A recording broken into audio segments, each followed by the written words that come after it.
Hello hello study brains, hope आप अच्छे होंगे, मज़े में होंगे, खुश और खुशहाल होंगे और अपने घरों में बिल्कुल सेफ होंगे। देखिए, मेहनत करते रहिए, पढ़ाई करते रहिए। एक दिन आपका भी ज़रूर आएगा, लेकिन अगर आपने रिलीजियसली पढ़ा होगा। अगर रिलीजियसली नहीं पढ़ा होगा तो फिर वो दिन कभी नहीं आएगा जिस दिन की तमन्ना हर इंसान के दिल में होती है कि मेरी लाइफ में एक दिन सक्सेस का आ जाए। बस उसके लिए मेहनत, कंसिस्टेंसी, लगन ज़रूर लगती है। तो चलिए, आज के वीडियो में हम बात करेंगे एमएस वर्ड शॉर्टकट कीज़ की। सारी डिटेल्ड एमएस वर्ड की शॉर्टकट कीज़ हम पढ़ेंगे और इसके अलावा कुछ इंपॉर्टेंट पॉइंट्स भी एट द एंड पढ़ेंगे। देखिए, ए टू जी है, जो ए टू जी शॉर्टकट कीज़ है उनमें भी क्वेश्चंस पूछे जाते हैं, लेकिन इसके अलावा भी कुछ एमएस वर्ड की शॉर्टकट कीज़ है। सारे ही शॉर्टकट कीज़ में एक ही लेक्चर में कवर कर लूँगा। तो इसमें से क्वेश्चंस बहुत बार पूछे जाते हैं और डेफिनेटली एग्ज़ाम में इनमें से क्वेश्चंस आते हैं। अब सवाल पैदा होता है कि याद कैसे करें। देखिए, अगर आपके पास लैपटॉप है तो कीबोर्ड को सामने रखिए, यानी कॉपी को सामने रखिए, नोट्स को सामने रखिए, फिर कीबोर्ड पे थोड़ी थोड़ी देर 5-5 मिनट 10-10 मिनट प्रैक्टिस किया करें। अगर आपके पास कीबोर्ड नहीं है, यानी लैपटॉप नहीं है, तो फिर मोबाइल फ़ोन में एक कीबोर्ड डाउनलोड कीजिए और उसमें देखा करें, यानी एमएस वर्ड मोबाइल फ़ोन में डाउनलोड कीजिए। तो फिर Ctrl+A लगा लीजिए और देख लीजिए क्या होगा। तो उसके अकॉर्डिंग भी आप 5-6 दिनों में इसको कवर कर सकते हैं। तो चलिए, सबसे पहला देखेंगे। देखिए, Ctrl+A। Ctrl+A जब इंसान यानी आप लगाओगे तो Ctrl+A में क्या है, सिलेक्ट ऑल होता है। यानी जब आप डॉक्यूमेंट पे काम करते हो फिर आपको सिलेक्ट ऑल करना होगा, तो Ctrl+A लगाएंगे। अगर सारे को जो भी लिखा है आपने डॉक्यूमेंट पे, तो Ctrl+B उसको बोल्ड करता है, यानी थोड़ा सा मोटा बना देता है। अगर उसको कॉपी करना होगा तो Ctrl+C आपको दबाना होगा तो कॉपी होगा। Ctrl+D क्या करता है, फॉन्ट साइज इंक्रीज और डिक्रीज करता है, यानी इसे इंक्रीज भी होता है फॉन्ट साइज और डिक्रीज भी होता है। Ctrl+E क्या होता है, सेंट्रल अलाइंड। अगर आपने Ctrl+E लगाया तो जो लिखा है आपने वो सेंटर में आ जाएगा बिल्कुल। Ctrl+F क्या होता है, Ctrl+F से फाइंड, यानी हम किसी चीज़ को फाइंड कर सकते हैं। Ctrl+G गो टू आता है। प्रैक्टिकली सबसे ज़्यादा यानी इम्पॉर्टेंट है कि प्रैक्टिकल लेवल पे इसको किया जाए ताकि वो सारी चीज़ें समझ में आ जाए, वरना रट्टा लगाने से इसको कुछ नहीं होगा। या अगर आपको ऐसे भी याद रहे तो कोई इश्यू नहीं। Ctrl+G go to, Ctrl+H replace, Ctrl+I ये इटैलिक बनाता है, यानी फॉन्ट थोड़ा सा इटैलिक में करता है। Ctrl+J क्या करता है, Ctrl+J जस्टिफाई करता है। Ctrl+K हाइपरलिंक करता है। हाइपरलिंक मतलब कि Ctrl+K से हम हाइपरलिंक ऐड कर सकते हैं अपने डॉक्यूमेंट में। और हाइपरलिंक क्या होता है, ये वो ब्लू वाली लिंक होती है जो आपको किसी और वेबसाइट पे लेके चलती है। Ctrl+L लेफ्ट अलाइंड, यानी आपको क्या करता है, अगर आपने कुछ लिखा है तो इसको वो लेफ्ट साइड में लेके चलती है। Ctrl+M क्या होता है, पैरा इंडेंट इंक्रीज। और Ctrl+Shift+M क्या होता है, ये पैरा इंडेंट डिक्रीज करती है। मतलब ये जो यहाँ पे हम छोड़ देते हैं ना इतनी लाइन, इसको कहते हैं पैरा इंडेंट। तो ये यहाँ पे आ जाता है, इंक्रीज करता है। और अगर Ctrl+D Ctrl+Shift+M होगा तो उसको डिक्रीज करता है। ये सारी चीज़ें प्रैक्टिकल लेवल पे अगर हो सका तो मैं इसके लिए एक वीडियो भी बनाऊंगा आपको कीबोर्ड पे, उसे आपको समझ आएंगी सारी चीज़ें अच्छे से। Ctrl+N न्यू फाइल अगर आपको ऐड करनी होगी तो Ctrl+N करना होगा। Ctrl+O ओपन करनी होगी फाइल को, अगर आपको ओपन कोई फाइल करनी होगी तो उसको Ctrl+O से आप शॉर्टकट में कर सकते हैं। Ctrl+P प्रिंट कर सकते हैं, यानी अगर आपने लिखा कुछ डॉक्यूमेंट लिखा तो उसको प्रिंट कर सकते हैं। Ctrl+Q क्लियर पैरा इंडेंट, इसको क्लियर करना, यानी जो पैरा इंडेंट हमने इंक्रीज या डिक्रीज किया था, बढ़ाया था या घटाया था, तो उसको Ctrl+Q से हम डिलीट कर सकते हैं, यानी क्लियर कर सकते हैं। Ctrl+R राइट अलाइंड, अगर आपको जो भी लिखा है वो सेंटर में वो राइट में लाना है तो Ctrl+R उसको कर सकते हैं। Ctrl+S क्या करता है, सेव फाइल। इससे हम फाइल को सेव कर सकते हैं, जो आपने वर्ड में लिखा होगा, डॉक्यूमेंट में लिखा होगा, उसको सेव कर सकता है। Ctrl+T hanging indent, Ctrl+Shift+T unchange करता है hanging indent. Control plus you underline, अगर आपको अंडरलाइन करना होगा किसी चीज को तो कंट्रोल प्लस यू कर सकते हैं। कंट्रोल प्लस वी क्या होगा, पेस्ट, जब हम कॉपी करते हैं किसी चीज को फिर उसको पेस्ट करना कहीं पे तो कंट्रोल प्लस वी दबा सकते हैं। Control plus W close file, यानी इसे हम फाइल को क्लोज कर सकते हैं। कंट्रोल प्लस एक्स, इसे हम कट कर सकते हैं। कंट्रोल प्लस वाई, इसे हम रीडू कर सकते हैं, अगर कोई चीज आपने कट किया उसको रीडू वापस लाना होगा तो control plus Y. Control plus Z, इसे हम अनडू कर सकते हैं। अब आते हैं कुछ इंपॉर्टेंट और चीजों पे। F1 से क्या होगा, जो 12 फंक्शन कीज होती है ना ऊपर, F1 F2 to F12 तक, तो F1 क्या करते हैं, इसे हेल्प की जाती है, तो ये इंपॉर्टेंट है, इसको जरूर याद रख लीजिए, ये पूछा जाता है। F1 यानी हेल्प किस की से की जा सकती है, तो F1 से।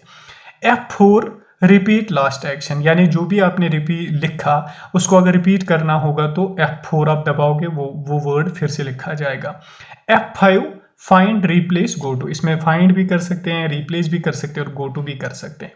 F7 स्पेल चेक, यानी अगर आपकी स्पेलिंग गलत हो गई है तो आप स्पेलिंग को चेक करना चाहते हैं कि वेदर इट इज करेक्ट और इनकरेक्ट, तो F7 दबा सकते हैं। F12 सेव एज, इसे सेव एज यानी नई फाइल आप सेव कर सकते हैं, नई फाइल और नेम के साथ सेव कर सकते हैं। अब आते हैं control plus F1। Control plus F1 देख लीजिए क्या करता है, मिनिमम मैक्सिमम रिबन, ये रिबन को मिनिमम करता है या मैक्सिमम करता है, घटाता है या बढ़ाता है। कंट्रोल प्लस F2 क्या करता है, प्रिंट करता है, अगर आपको प्रिंट करना होगा तो सिंपली कंट्रोल प्लस F भी कर सकते, सॉरी कंट्रोल प्लस P भी कर सकते हैं, लेकिन कंट्रोल प्लस F2 भी कर सकते हैं। Control plus shift plus C, इससे फॉर्मेट होती है copy. Control plus shift plus V format paste. Control plus shift plus plus, तो इससे आता है सुपर स्क्रिप्ट, यानी अगर आपको एक्स लिखना होगा फिर उसके ऊपर स्क्वायर लिखना होगा तो आपको लगाना होगा control plus shift plus plus. ठीक, control plus is equal to, इसे आता है सबस्क्रिप्ट, यानी अगर आपको किसी भी वर्ड के नीचे कुछ लिखना होगा थोड़ा सा H2O की तरह तो control plus is equal to लगाना पड़ेगा। Control plus closing bracket, font size increase होता है क्लोजिंग ब्रैकेट से। कंट्रोल प्लस ओपनिंग ब्रैकेट, इससे फॉन्ट साइज डिक्रीज होता है। Control plus shift plus D अगर लगाओगे तो डबल अंडरलाइन आएगी वर्ड के नीचे। Control plus end go to end of line, ये भी बहुत इंपॉर्टेंट है। Control plus end go to end of line, यानी अगर आपने यहाँ पे लाइन लिखी है और आप फिर से वापस आए, यहाँ पे कर्सर लाया आपने या इंसर्शन पॉइंटर जो होता है, तो आप कंट्रोल प्लस एंड लगाओगे तो ये यहाँ पे लाइन के एंड में आ जाएगा। Control plus home go to beginning of the line, अब यहाँ पे कर्सर खड़ा है, अगर आप उसको वापस लाना चाहते हो यहाँ पर तो कंट्रोल प्लस होम लगाना होगा। Control plus shift plus greater than, तो फॉन्ट साइज इंक्रीज होता है। Control plus shift plus less than decrease होता है font size. Control plus mouse scroll button zoom in out, इससे क्या होता है, अगर आपने control plus mouse plus scroll button लगाया तो जूम इन और आउट हो सकता है। Alt प्लस F4 से क्या होगा, क्लोज एनी प्रोग्राम, इसे कोई भी प्रोग्राम क्लोज हो सकता है। Alt plus control plus S split current window हो सकती है। Alt plus shift plus D insert date होगा। Alt plus shift plus T insert time होगा। शिफ्ट प्लस एरो की से क्या होगा, सिलेक्ट टेक्स्ट होगा। Shift plus home select entire line from end, ये भी बहुत इंपॉर्टेंट है, यानी शिफ्ट प्लस होम जब आप लगाएंगे तो सिलेक्ट होगी एंटायर लाइन, लेकिन कहां से, एंड से। अगर हम शिफ्ट प्लस एंड लगाएंगे तो शिफ्ट सिलेक्ट होगी एंटायर लाइन, लेकिन कहां से, स्टार्ट से। इसको अपोजिट है, जरूर याद रखिए, ये पूछा जाता है।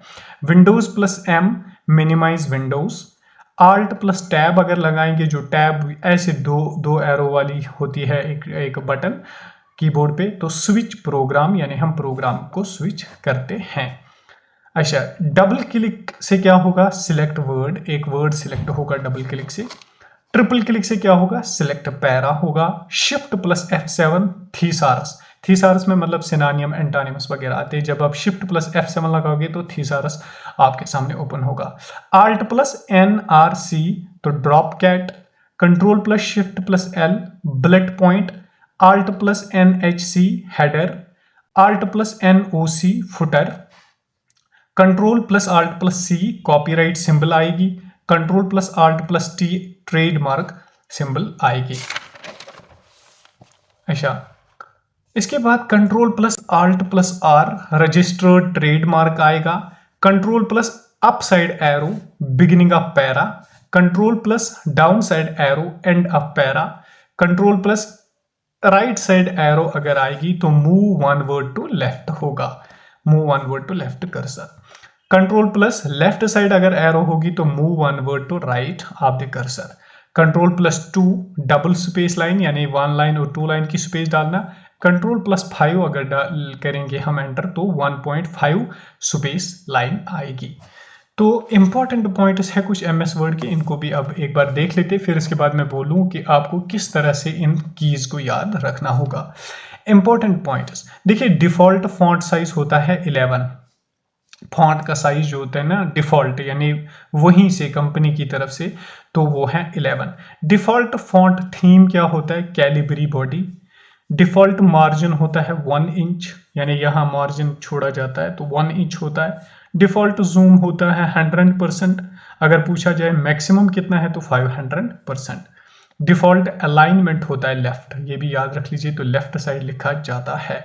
गटर मार्जिन क्या होता है, जो लेफ्ट साइड मार्जिन होता है, यानी जो हम ऐसे मार्जिन छोड़ते हैं ना एक बुक को बाइंडिंग के लिए, उसको कहते हैं gutter margin, left side margin of a book या of a page. Save as में और सेव में क्या फर्क है, देखिए सेव एज होता है जब हम डिफरेंट नेम और डिफरेंट लोकेशन पे सेव करें किसी भी फाइल को, उसको कहते हैं सेव एज। सेव कहते हैं मतलब डिफॉल्ट नेम डॉक्यूमेंट 1 के साथ ही जब सेव हम करेंगे। Cut delete and paste, cut का मतलब होता है कि अगर आपने किसी फाइल को मतलब एक लोकेशन से कट किया तो वहां पे वो मिट जाएगा, डिलीट होगा, और पेस्ट दूसरी लोकेशन पे करोगे। कॉपी का मतलब क्या होता है, देखिए कॉपी का मतलब है आपने किसी लोकेशन से किसी फाइल को कॉपी किया, वो वहां पर भी रहेगी और दूसरी जगह पे भी चली जाएगी, उसको हम कहते हैं कॉपी। और पेस्ट करना और कीप मतलब मैंने यहाँ पे लिखा है कि वो वहीं पे रहेगी उसी लोकेशन पे भी और दूसरी लोकेशन पे भी आप उसको शिफ्ट कर सकते हैं। कट और कॉपी में ये डिफरेंस है। आई होप यहाँ तक आपको क्लियर हुआ होगा, लेकिन मैं आपसे ये बात कहूँ कि ऐसे ये शॉर्टकट कीज थोड़ी सी हैक्टिक होगी आपके लिए याद करना। कीबोर्ड आप ले लीजिए, उस पर प्रैक्टिस कीजिए कि कंट्रोल प्लस ए से क्या होगा, बी से क्या होगा, पहले ए टू जी को याद कीजिए 5-6 दिन लगा के 10-10 मिनट, तो फिर उसके बाद बाकी कीज़ को भी देख लीजिए, तो उसी प्रैक्टिस से आपको ये अच्छी तरह से जहन में रहेंगी और याद रहेंगी। अगर आपके पास लैपटॉप या कीबोर्ड नहीं है तो फिर आप मोबाइल में एमएस वर्ड को डाउनलोड कीजिए, वहाँ से उसको प्रैक्टिस कीजिए कि क्या कहाँ पे होता है, फिर आपको ऑटोमेटिकली याद रहेगा। नोट्स को सामने रखिए, बाकी आपको सब कुछ याद होगा, लेकिन मेहनत करनी पड़ती है। जब तक आप मेहनत ना करोगे तब तक चीज़ें समझ नहीं आती है। आई होप आपको क्लियर हुआ होगा। Stay blessed, stay happy. अगर आप चैनल पे नए हैं तो चैनल को ज़रूर सब्सक्राइब कीजिए और दूसरों तक वीडियो को ज़रूर पहुंचाइए। Thank you so much.